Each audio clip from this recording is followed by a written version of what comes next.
तो हेलो दोस्तों, इस समय भोजपुरी इंडस्ट्री में एक ही चीज जोरों शोरों से चल रहा है और वो चीज ये है कि खेसारी लाल यादव का करियर हो गया खत्म। ये क्या बात करता है यार। तो दोस्तों खेसारी लाल यादव के साथ में ऐसा क्या हो गया है जिसकी वजह से सभी लोग यह कह रहे हैं कि भैया अब खेसारी लाल यादव का करियर खत्म हो गया। आगे बोल। नहीं पता। बता भाई मेरा भाई बता। तो दोस्तों हम आपको इस वीडियो में पूरी जानकारी देंगे, लेकिन उससे पहले आपको एक काम करना होगा, इस वीडियो को लाइक और चैनल को सब्सक्राइब करना होगा।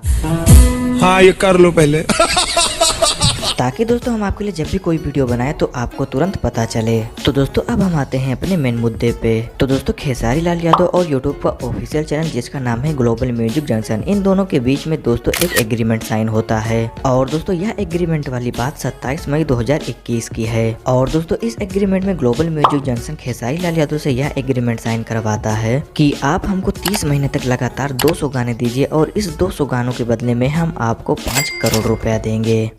अरे देवा, ये गड़बड़ है बाबा। जिसके बाद दोस्तों खेसारी लाल यादव ने यह एग्रीमेंट साइन किया और दोस्तों ग्लोबल म्यूजिक जंक्शन के लिए गाना गाने लगे। लेकिन तभी दोस्तों बीच में कुछ ऐसा हो गया जिसकी वजह से ग्लोबल म्यूजिक जंक्शन ने खेसारी लाल यादव के ऊपर दिल्ली हाई कोर्ट में केस दर्ज कर दिया।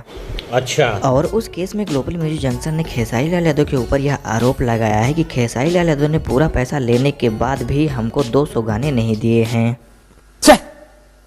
धिक्कार है हम पर। और दिल्ली हाई कोर्ट में खेसारी लाल यादव अपने बचाव में यह बयान दे रहे हैं कि ग्लोबल म्यूजिक जंक्शन ने जितना भी पैसा खेसारी लाल यादव को दिया था, खेसारी लाल यादव ने उतना गाना ग्लोबल म्यूजिक जंक्शन को दे दिया है।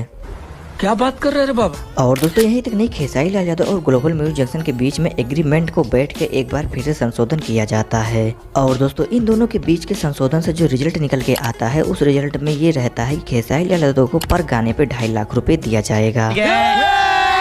और खेसारी लाल यादव जो गाना गाएंगे उसमें से जो प्रॉफिट होगा उसमें का 10% भी खेसारी लाल यादव को दिया जाएगा। मस्त प्लान है।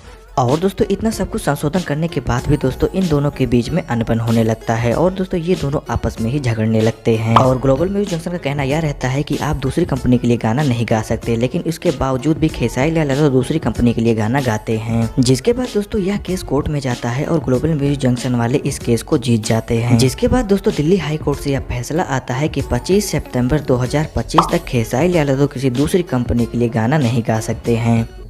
देखा आपने लापरवाही का नतीजा है। अगर इनको एल्बम गाना गाना है तो वह सिर्फ ग्लोबल म्यूजिक जंक्शन के लिए ही गाना गा सकते हैं। खेसारी लाल यादव को खाली इतना ही छूट मिला है दोस्तों कि वह किसी भी तरह का कोई भी कार्यक्रम हो उसमें गाना गा सकते हैं, उसमें भाग ले सकते हैं। लेकिन अगर कोई एल्बम गाना गाने की बात आए तो खेसारी लाल यादव गाना नहीं गा सकते हैं। खेसारी लाल यादव सिर्फ और सिर्फ 25 सितंबर 2025 तक ग्लोबल म्यूजिक जंक्शन के लिए ही गाना गा सकते हैं।